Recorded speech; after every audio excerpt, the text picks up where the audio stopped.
అందుకని అపూర్వమైన బ్రహ్మచర్యాన్ని 1000 ఏళ్ళు పాటించాడు. కాబట్టి ఆ తేజస్సు పతనం అయితే ఆ తేజస్సును భరించడానికి ఎవరికీ శక్తి లేకపోయింది. అగ్నిదేవుడు వచ్చి స్వీకరించాడు స్వయంగా. అందుకే ఇప్పటికీ కార్తీక కుమారస్వామిని ఆగ్నేయుడు అంటారు.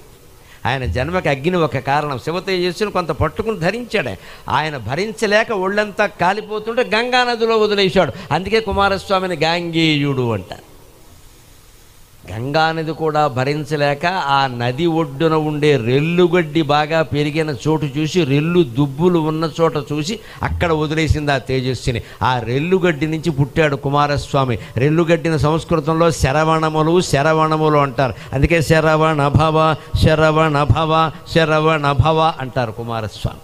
తమిళనాడులో హోటల్స్ అన్నీ శరవణ భవ అని ఉంటాయి. శరవణం అంటే రెల్లుగడ్డి స్తంభాలు. ఆ రెల్లుగడ్డికి ప్రత్యేకత ఉంది. అది మంత్రపోతమైన గడ్డి. అది దర్భ ఒకటి, రెల్లు ఒకటి, మామూలు కాదు.